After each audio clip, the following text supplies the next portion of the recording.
Ang alamat ng lansones. Noong unang panahon, may isang matandang babae na nagmamay-ari ng isang prutas sa loob ng kanyang bakuran. Mabait siya pero sobrang protective sa kanyang mga prutas. Isang umaga, sa sobrang hitik ng mga bunga ng kanyang prutas, ang dalawang bata hindi nakapagtiis at pumasok sa kanyang bakuran. Yay! Yay! Ang daming bunga! Tara, tikman natin. Mukhang sarap-sarap. Mabait naman si Aling Manda kaya hindi yun magagalit. Tsaka ang dami-dami nito. Titikman lang natin.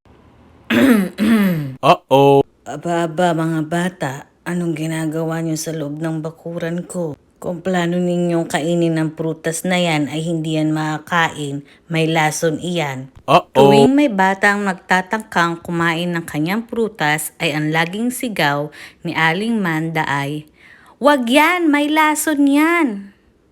Maraming ang batang naaakit na kumain ng kanyang prutas dahil sa hitik nitong bunga. Sa tuwing may batang napapadaan at makakita nito ay talagang unang iisipin ay kumuha ng prutas na to. Hintayin niya ako, gusto ko rin tumikin.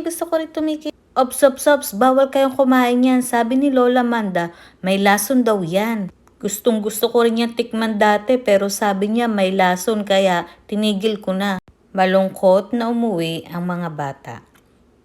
Makalipas ang mahabang panahon, nang mamatay si Aling Manda at wala nang nagbabantay, may batang matapang ang tumikin. Nam, ang sarap-sarap! Kinabukasan ay buhay pa at kumain ulit. At mula nga noon ay kumalat ang totoong kwento. Wala palang lason ang prutas. Dahil lagi nilang sinasabing may lason ito kaya tinawag nilang lansones. Narinig mo ba ang balita? Wala daw tong lason.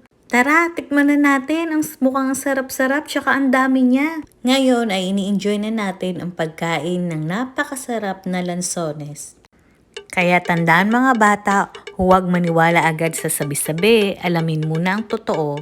O ano pang hinihintay nyo? Pagpunta nyo sa palengke, kumain na kayo ng lansones.